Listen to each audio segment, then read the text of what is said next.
This is your typical healing medicine. Notice the color difference? No matter what we do, they end up turning blue during the production process. But yours is red. That means your potion was made with a completely different process. You have something incredibly rare. It may have the potential to change potion-making technology, though I am not sure if that makes any sense to you after saying that much. Lizzie cast 2 spells on the potions. Appraise magic item. Detect enchantment. Astonishment and fury registered in her expression. Hey, wah ha ha ha. Suddenly, an almost cracked sort of laughter echoed throughout the cramped room. Lizzie looked up slowly. She had the crooked smile of a crazy person. Rita was so taken aback by the sudden change that had come over the old woman that she couldn't move a muscle, much less speak. I knew it. Take a good look at this, Enfirer.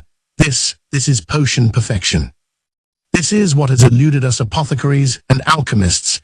Anyone involved in potion making, even after all our research over the years, the ideal potion. Lizzie's face was flushed with excitement, and she breathed in quick gasps. She held the potion bottle out toward Enfirer, her hand clamped around it as if she would never let it go. Potions degrade, right? Yes, everyone knows that. Enfirer spoke in even tones, quite a contrast from Lizzie's state. Rita could see a hint of excitement on his face. She just couldn't understand why they were so excited, but she could sense quite acutely that she was involved in something big. It had to be huge if the greatest apothecary in the city was getting this fired up over it. Potions made entirely with magic use and alchemical solution. Those are made by using alchemy on minerals, so it stands to reason that they would degrade over time. That's why we have to cast preservation. She paused for effect. Or rather, had to. Rita vaguely understood what Lizzie was saying and eyed the red liquid in surprise. This potion, it won't degrade. In other words, it's a perfect potion. No one has ever been able to produce one. According to legend, a true healing potion signifies blood of the gods. This story has been told for ages. The potion shook in her hand, and the crimson liquid sloshed. Of course, it's only a legend. Apothecaries even joke that the gods themselves must have blue blood. She paused for a moment to stare at the bottle clasped tightly in her trembling hands. This potion must be true god's blood. Lizzie wheezed, out of breath. Enfirer rubbed her back. Rita was speechless. The silence the three of them created was broken by Lizzie. I think you're here to inquire what the effects of this potion are. It's equivalent to a tier 2 healing spell. Without adding value for rarity, it would fetch 8 gold pieces. Factoring in added value, the price goes so high that people might try to kill you for it. Rita's whole body shivered. Even just the value of its effects was worth quite a lot to an iron-plate adventurer like her. That added value, though, was a problem. She felt like Lizzie, with her perceptive eyes, was waiting for a chance to jump her. But she still didn't understand everything. How could that mysterious man in the full-plate armor give her a potion like this as if it were nothing? What did his face look like under that helmet? Countless questions assailed Rita. Lizzie added one more. Would you be interested in selling that to me? I'll make it worth your while. How does 32 gold pieces sound? Rita's eyes widened even more. To her, it was an incredible fortune. A family of 3 could probably live modestly on that for 3 years. She couldn't make up her mind. She knew the potion was ridiculously valuable. Was selling it here for 32 gold pieces the right move? The chances she would acquire another one were extremely low. But if she turned her down, would she make it home in one piece? Picking up on Rita's indecision, Lizzie shook her head. It couldn't be helped. Then she made an alternative suggestion. The next morning, Mommen and Aints pushed open the door to the guild once more. When he entered, he saw the desk at the back. 3 smiling receptionists were assisting adventurers behind it. There was a knight in full-plate armor. An agile-looking adventurer in light armor carried a bow and arrows. Someone wearing priestly garb displayed the sigil of a god. A magic caster in a robe held a staff. There were all sorts of adventurers present. On his left was a big door. On his right was the board. Several sheets of parchment were posted there. These hadn't been there yesterday. Naturally, adventurers clustered around them as well. A team was conferring with one another in front of one of the parchments. He had a bad feeling about that scene and the posting. He headed toward the reception desk. Aints felt the room's eyes gather on the plate around his neck. Then, the eyes moved up and down his body, taking in his appearance. It was the same vibe he'd gotten at the inn the previous day. He observed the other adventurers from the corners of his eyes. Their plates were silver and gold. There wasn't a single copper plate. Feeling a bit like he was playing an away game, he stepped up to the counter. It seemed as though a team had just finished, so a receptionist was available. He stepped in front of her and said, "Excuse me, I am looking for work. Oh, then please select a sheet of parchment from the board and bring it over." As Aints acknowledged her, he felt like the sweat glands he'd lost had now returned. He arrived in front of the parchments and swept his eyes over them. Then he nodded firmly. Yup, he couldn't read. One of this world's laws was that foreign languages would be translated, but that didn't extend to the written word. Last time, the receptionist lady had done everything for him, so he assumed it would work the same way this time. That was naive. He wanted to scream and roll around on the floor, but then his mind settled down. He felt grateful for the changes in him since taking on his new body. He racked his brains. The literacy rate didn't seem terribly high, but it would still be embarrassing to not be able to read in a place like this. It could only end with him in a disadvantageous position, being looked down on. He'd given all his items for reading foreign characters to Sebas. He had sneered at the idea of acquiring spells for that back in his Yggdrasil days. "I have scrolls so that magic is pointless," he thought. He felt like a fool. He'd known he couldn't read the writing in this world, so why hadn't he come up with a plan? But there was no use crying over spilled milk. What's done was done. Narbril couldn't read the characters either. Checkmate, the end. Those were the thoughts going around in his head, but the ruler of Nazarick couldn't knowingly embarrass himself. He made up his mind, took a piece of parchment, and strode back toward the desk. "I'd like to take this job." The receptionist looked over the sheet that he'd thrust at her rather too firmly. Her expression became awkward. Then she said with an embarrassed smile, "I am sorry. This is a request for Mithril Plate adventurers. I know, that's why I brought it over." Hearing the quiet dignity of his voice, something doubtful appeared in the receptionist's eyes. I'd like to take that job." I mean, I see what you mean, but it's a rule, it's a stupid rule. I can't believe I have to keep grinding out these crummy, easy jobs until the promotion exam. But your failure could result in the loss of many lives, not to mention the reputation of the guild that so many adventurers worked so hard to cultivate, her hard voice implied. HMPH. The expressions of the adventurers nearby grew hostile. They matched the receptionist's hostility. Here was a newbie mocking the rules they all diligently followed. It's only natural for them to be upset, he thought.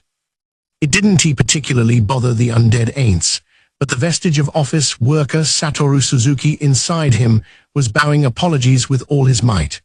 What Satoru Suzuki hated were people who turned down proposals without listening to explanations and without even suggesting an alternative, and whiners with no common sense.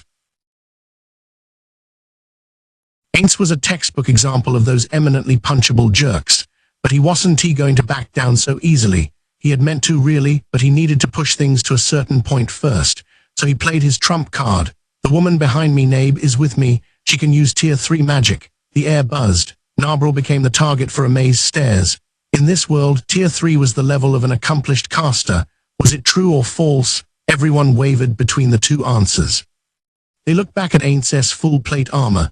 Adventurers acquired better gear as they ranked up. Nothing was more convincing than the fact that this guy, probably Nabe's friend, had such fancy armor. Seeing the change in everyone's eyes, he gave himself a round of applause in his mind. He played another card. "And of course I am a warrior just as strong as she is. That job will be no problem for us, I assure you." Everyone's reaction was a bit subdued compared to his first revelation. But he could see that they saw him in a different light now. "I didn't become an adventurer to do odd jobs for a handful of coppers. We want to take on higher level assignments. If you want to see what we can do, we'd be happy to demonstrate. So can we take that job?" The hostility from earlier was rapidly dissipating. The atmosphere was one of I know the feeling. For this rough bunch who valued an adventurer's strength above all, what he was saying made sense. But the receptionist was not so understanding. "I am sorry, but rules are rules." Aints did a mental victory pose in response to her apologetic bow. "I see there's nothing I can do then. Sorry to have been so presumptuous." He bobbed his head. In that case, please give me the most difficult thing you have for a copper plate. Maybe something not posted to the board yet. Yes, sir. Just as the receptionist stood up, and Aints was about to cry mental tears of joy at his victory, a man's voice called out, "If it's a challenge you ray after, how about helping us out on our job?" Huh. Aints let some intimidating irritation slip into his voice. He looked up to try to gloss over it and saw 4 adventurers. Silver plates gleamed in the light. "But I finally had things going my way," he grumbled in his head as he turned to face them. "Is the job worthwhile?" "Well, I think it'll be what you make of it," a man who seemed like the leader of the group replied. He was a warrior type wearing banded mail. This armor had thin bands of metal covering layers of chain mail and leather. Should he go with this guy on his job? Of course he could decide after he heard what it was, but he wasn't too sure if the receptionist would pick a job for him next time. If he took this job, he could network a bit and maybe even get some info. His indecision lasted several seconds, then he slowly nodded. "That's exactly the kind of job I am looking for. Allow me to join you. But do you mind telling me what the job is?" At this reply, the men had the receptionist prepare a room for them. It was basically a conference room. There was a table in the center with chairs around it. The 4 men seated themselves on the far side. "Okay, have a seat right there, please." Aints did as he was told and sat in one of the chairs. Narberl sat noiselessly beside him. The men were young, none of them seemed more than 20, but they didn't look inexperienced. They seemed more composed than one would expect of people their age. They were relaxed, but they had left space between them so they could take up arms at a moment's notice. It must have been a habit from many life or death battles. "Okay, before we talk business, let us introduce ourselves." The warrior-type man from before spoke as their representative. He had the typical blonde hair and blue eyes of kingdom people.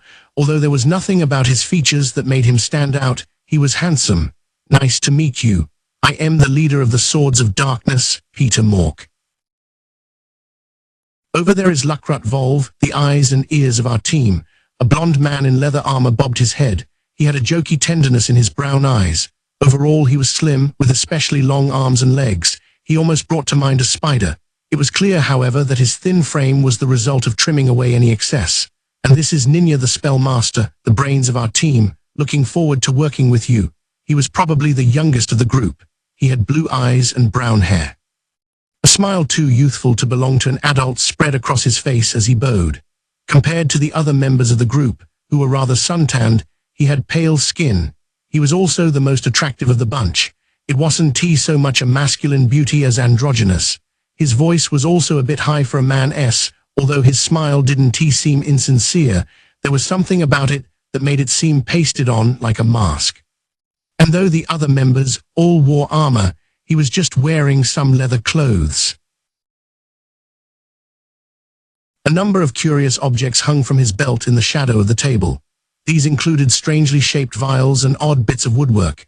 If he was called the Spellmaster, he was probably a magical-type magic user like Aints. "Peter, can you stop calling me that? It's embarrassing." "Why, what's wrong with it? He has a nickname, huh?" Lukrut hopped in to provide an explanation, since Aints didn't seem to know what it really referred to. "He has a talent, you see. This kid's a famous casting genius." "Oh," Aints reacted. They'd gone through 3 of their sunlit scripture captives to get information about talents, powers people were born with. He was delighted to have an example of one in front of him. Narberl, on the other hand, snorted a scoff. Aints was relieved no one else seemed to hear it. Feeling like a manager whose report had done something strange on a client visit, he got angry for just a second before regaining his composure.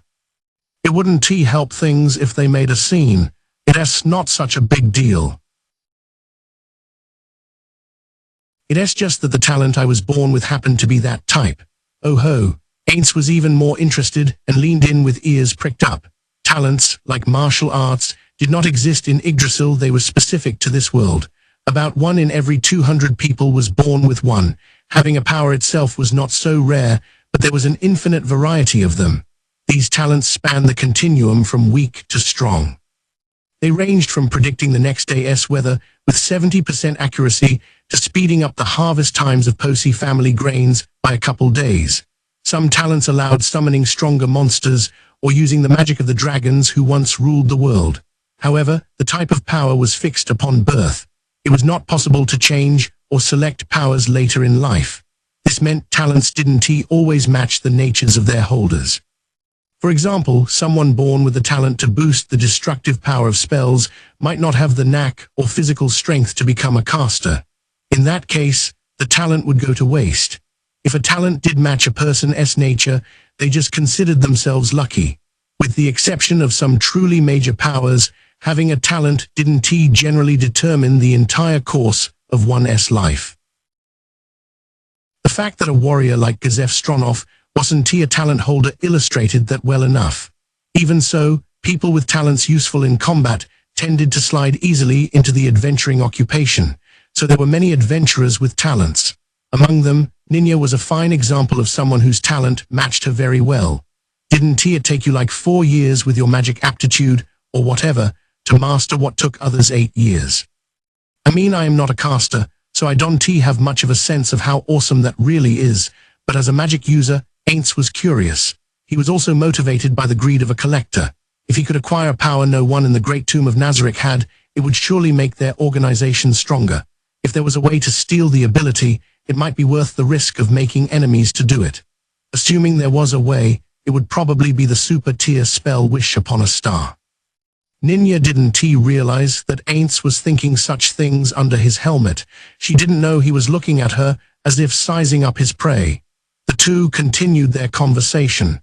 It was really lucky that I was born with this power. It helped me take the first step toward making my dreams come true. If I didn't have my power, I'd have ended up a crummy villager. His voice was gloomy as he mumbled. Peter attempted to brighten things up, speaking in a tone that was, of course, the exact opposite. Anyhow, he is a famous talent holder in the city. Still, there is someone way more famous than me. The leader of the Blue Roses. The leader of the Blue Roses is famous too, but I mean someone in this city. The last member of the team, whose name Aints hadn't heard yet, mentioned someone in a loud voice. He means Mr. Baylor. His curiosity piqued. Aints asked, what kind of talent does he have? Everyone looked surprised. Apparently this was something anyone would know. Aints had been so eager for information and so focused on improving Nazarick's position that he let his guard down. It was unfortunate, but he was confident he could bounce back from this minor mistake. They seemed to have reached their own conclusion before he could make an excuse. I see, so the fact that we hadn't heard of you, despite your magnificent armor and your beautiful companion, means you ray not from around here. Aints took the cue. That's exactly right. We just arrived yesterday. Ah, then you wouldn't know, huh? He is quite famous here, but I guess word of him hasn't spread to other cities. No, it doesn't seem like it. I've never heard of him. Do you mind telling me? His name is Enfira Baylor. He is the grandson of a well-known apothecary. His talent is the power to use any and every magic item. He can use scrolls from different magic types, which you usually can do. He can even use items that only non-humans are supposed to be able to use. I'll bet he can even use items that require the user to have royal blood. Mainz took pains to not let his wariness show in his voice. How far does this talent go? Could he use items that most guild masters can use, like the staff of Aints Ul Gown? Could he use world items too, or was there some limit? That was someone to keep an eye on. He might also be a valuable pawn. Narbril had the same thought. She brought her mouth near Aints' ears under his helmet and whispered, this guy could be dangerous, her voice wary. I know, coming to this city was the right move. Momon, is something wrong? No, it is nothing. More importantly, could I ask you to introduce the last member of your team? Sure. This is Dine Woodwonder, a druid. He uses healing magic and magic that manipulates nature. He also has a wealth of knowledge about medicinal herbs, so if you ever need anything, don't hesitate to ask. He even has medicines for stomachaches and that kind of stuff. Looking forward to working with you. The man, whose messy beard and solid build combined to create a somewhat barbaric impression, spoke in a dignified voice. That said, he was still younger than Aints appeared to be. A faint grassy smell came from a pouch at his hip. Okay, now it is our turn, huh?